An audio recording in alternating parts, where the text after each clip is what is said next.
Di kesimpulannya, jadilah muslim yang utuh, muslim yang kafah. Kemudian, jangan sekedar kita menghadirkan ketaatan secara pribadi, tapi harus punya sumbangsi untuk nilai-nilai sekitaran kita yang mendekatkan diri kepada Allah. Maka jadi muslim yang berkemajuan, orientasi terdekatnya bangun bangsa kita. Ayo jadi yang paling hebat, yang arsitek, ayo bangun negeri kita lebih baik. Yang masuk ke jurusan ekonomi, bangkitkan ekonomi bangsa kita supaya stabil, tinggi. Kalau bisa kalahin tuh dolar, malu. Satu, masa lawannya 15.000.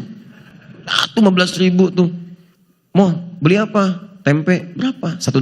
Oh, $1. Kenapa? Karena malu 15.000. Orang luar tuh 1 banding 1, 1, 2. Kita 15.000. Turunin tuh, tekan terus, tekan. Kalau bisa 1 banding 1. Ya, ayo. Gitu kan? Teruskan. Turunkan. Kalau perlu nilai kita lebih hebat dibandingkan yang lain. Bangkit. Ilmu, pelajari. Tambahkan. Insya Allah kalau sudah seperti itu, maka inspirasi bangsa ini akan memberikan suasana yang cerah pada nilai-nilai kehidupan, tapi niatkan semua karena Allah Subhanahu wa Ta'ala. Siap insya Allah? Jangan takut kalau kita mempraktekkan agama, apalagi demi membangun bangsa, itu dijamin oleh undang-undang. Pasal 29 ayat 2. Negara menjamin kemerdekaan penduduk, tiap-tiap penduduk untuk memeluk agamanya masing-masing dan beribadah menurut agama dan kepercayaannya itu. Bagi kita, belajar itu ibadah. Bagi kita, sholat itu ibadah. Bagi kita, beribadah kepada Allah tidak bisa dipisahkan dan memberikan hal yang terbaik dalam urusan dunia. Kita bukan liberal. Orang liberal itu melanggar undang-undang. Seharusnya tangkepin tuh karena melanggar undang-undang. Karena dia berusaha memisahkan kita dari agama. Negara kita menjamin kemerdekaan beribadah untuk beragama. Dia memisahkan kita dengan agama. Makanya sebetulnya orang liberal itu nggak boleh hidup di Indonesia. Catat kata-kata saya viral nih. Nggak bisa. Karena melanggar undang-undang.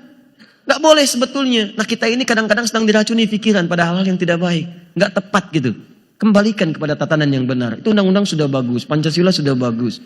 Dan sesuai dengan nilai-nilai pengamalan kita. Konsep amalnya sesuai agama masing-masing. Jadi kalau kita mengerjakan sholat, itu adalah syariat kita. Kalau kita puasa, tuntunan kita hormati agama lain.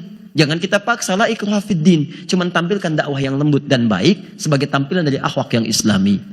Cuma kalau ada orang menyoal tentang cara kita sholat, cara kita ibadah, itu melanggar undang-undang.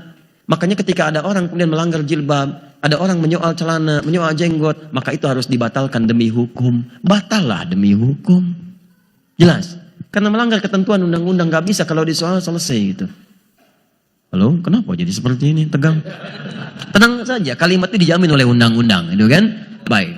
Siap teman-teman sekalian? Ya, kita jadi lebih baik. Insya Allah jadi muslim yang mulia dan cintai bangsa kita karena kita hidup di sini, tinggal di sini dengan cara menunaikan tuntunan agama kita untuk melahirkan hamba-hamba yang taat dalam pandangan Allah Subhanahu wa Ta'ala. Jadi kalau ada orang mengatakan saya cinta Pancasila NKRI tapi menyoal orang yang ibadah apalagi umat Islam, dia tidak mengerti sejarah. Karena tidak mungkin ada muslim Indonesia mengkhianati tanah tumpah darahnya. Saham kita tinggi di negeri ini, maka mustahil kita kemudian tidak mencintai negeri ini. Kalau ada orang yang paling cinta di negeri ini, maka orang pertama itu pasti adalah orang Islam. Muslim yang benar akan mencintai bangsanya dan melakukan itu karena Allah Subhanahu wa Ta'ala.